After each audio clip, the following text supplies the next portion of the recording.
Good morning, G20 Interfaith Summit.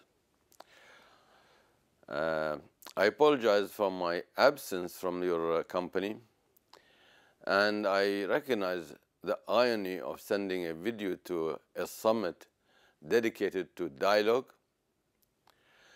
I can only hope that my recorded remarks will somehow support your dialogue and contribute at least a little bit to your success. I share with you the strong belief that honest, good faith dialogue among dedicated individuals and organizations representing people of diverse religions can help make this a better, more peaceful, and more prosperous world. I am humbled by the honor conferred last night by the Center for Interfaith and Cultural Dialogue. Although you named me, you in truth named my country, the United Arab Emirates, a global society of many faiths, a country where people from close to 200 other nations work and live in peace and harmony. Roughly 3/4 of our residents' populations are Muslim. Also Ahmadis, Ismailis, and to a lesser extent Abadis. The remaining quarter of our population is made up of Christians, Jews, Hindus, Jains, Sikhs, Buddhists, Parsis, Baha'is, and I am certain people of many other beliefs. Any of you who have visited our country have realized immediately that the UAE is a global society. In the Holy Quran, God tells us and tell all human beings, O people, we have created you into nations and tribes so that you may know one another. The United Arab Emirates understand that explanation of a difference and that command to know one another. Our attitude toward the world's various religious faiths is a key element in the vision of the United Arab Emirates. That vision is a global vision because our country is a global society.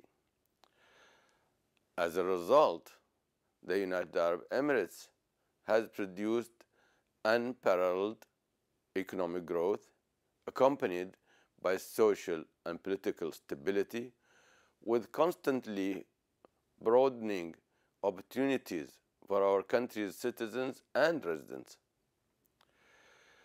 It is our sincere hope to see a similar description applied to all the countries of the world today. My friends, it is not my role here today to catalog the issues and problems that have brought all the participants together for the summit. The remarkable array of exceptionally well-qualified speakers and panelists will provide the insight and analysis as you formulate ideas and proposals to help in developing meaningful solutions. I would, however, like to offer some personal thoughts and observations on the central issue that brings us together. Even the most cursory understanding of human behavior, even the most general knowledge of history, confirms the conclusion that over the centuries, indeed throughout the millennia, men and women of all regions, races, and cultures have been threatened by the unknown. And that which is unknown and considered threatening tends to be feared and viewed as hostile, something to be resisted, all too often with physical force.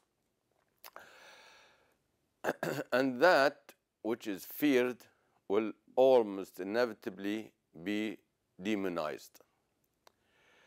It has probably never been the case throughout history that many of us have ever known very much about them. Even in today's world of easy travel, instantaneous communication, and almost unlimited access to information, alarming numbers of us humans remain extremely parochial, indifferent to other points of view, resistant to new knowledge, content in our ignorance. Fears of the unknown breed hostility and often lead to armed conflict. Fear and ignorance destroy civilizations. It was Sir Isaac Newton who said, "Men build too many walls and not enough bridges." Our objective here to become builders of bridges. We seek ways to bring hope and optimism to relationships that have long been characterized by doubt and lack of trust. It is our collective hope that we may offer insights and analysis that suggest productive avenues and possible solutions to problems that have defied solutions and seemed intractable. Unfortunately, we see all too often efforts to discredit balanced, objective, even-handed reporting or analysis by labeling it as ideologically biased. Sometimes from lack of understanding, at other times the result of a more deliberate intent to misrepresent and mislead. No people, no nation, no religion, and no institution worthy of the name can allow itself to become captive to ideologies within. The result is to be held hostage to extremist philosophy and its advocates. The result is to have an unbridgeable cultural and religious divide that prevails in too many quarters of the world today. Ladies and gentlemen, in the United Arab Emirates, you will find a unique and successful model of peaceful and productive coexistence among people of diverse religions, cultures, nationalities, and backgrounds. We embrace the obligation to respect and understand the many different religious beliefs of the people living and working in our country. In the UAE, we recognize that we inhabit a moral society that embraces universal virtues. Individual Emiratis, like other people around the world, are known and valued individually by what they do, not by what they wear, not by what they eat, not by their social customs, not by their personal ontological beliefs. It is in the action of an individual person that we identify the personal paramount virtues. Actions count in the UAE. In fact, the clearest way to appreciate the virtues valued by the UAE global society is to examine the well-documented actions of a single person admired by all UAE people. That person is the late Sheikh Zayed bin Sultan Al Nahyan, the leader who united the Arab Emirates. His moral habits rested on 7 virtues, understood and admired around the world. Sheikh Zayed exhibited the virtues of wisdom, courage, prudence, temperance, loyalty, justice, and generosity. These are the virtues that characterize the progress of the United Arab Emirates. Citizens of other nations are comfortable trading and negotiating with the UAE, visiting the UAE, and living and working in the UAE.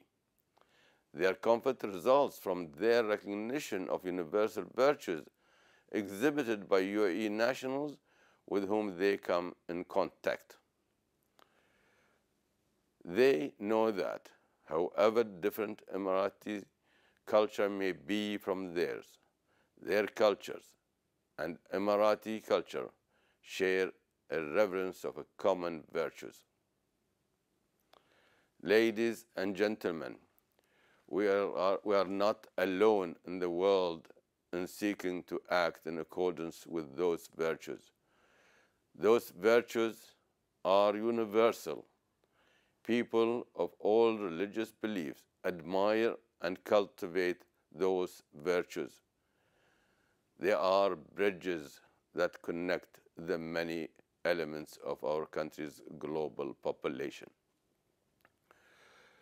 When we talk to each other, we can all refer to wisdom, courage, prudence, temperance, loyalty, justice, and generosity. We can all look for those virtues in strangers, and we can see those virtues in their actions. We can engage the unknown through the recognition and understanding of those universal virtues. They are bridges that accommodate our individual beliefs. They allow us to talk with one another and to understand and appreciate our differences. They allow us to work together to improve the economic and social well-being of human societies. Our common goal helps us to recognize our common virtues and hence help us to work effectively together. Friends and colleagues, your meeting here today in the shadow of this modern university is a reminder that in searching for knowledge, we must search for more vigorously for progress, tolerance, understanding, and peace. We must rethink our ideas and attitudes about global fellowship.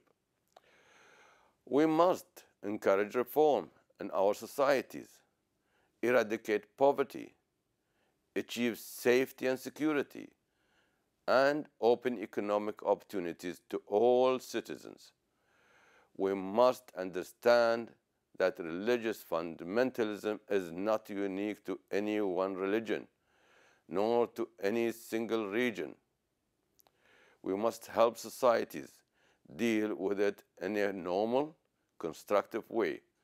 Extremism breeds on failure and pessimism. Reform and economic prosperity inspire confidence and realistic hopes for a better future. I strongly believe that education, is an effective force for building positive relationships, dispelling stereotypical attitudes, and nurturing new ways of thinking. Without education, we will build faulty bridges, if we build them at all. We will not appreciate our own strengths and will remain ignorant of the strengths of others. We will not talk. We will not prosper. And that idea brings me back to the matter of actions. In the UAE, we must constantly evaluate our actions against the virtues that mark the global society we wish to be. At the next hour, this brilliantly organized summit will bring you an evaluation of our actions. The highly knowledgeable panel for the second parallel session B will be able to furnish a wealth of detail from their own scholarship, observations, and personal experiences. They are especially well qualified to describe specific actions and to identify the strengths and weaknesses of our national project. Their knowledge and their honesty will enrich the summit, and I thank them all for participating. Today, we prosper because we talk to each other. We seek to know and respect the many people of many beliefs who work with us in building prosperous, sustainable economy. We all freely hold our various beliefs and respect each other for the universal virtues that we all value. I wish you all at the G20 Interfaith Summit the joy of honest dialogue. Please know that I join you in spirit, and I am confident that your work at this summit will benefit all faiths and global understanding. Thank you all, and God bless you.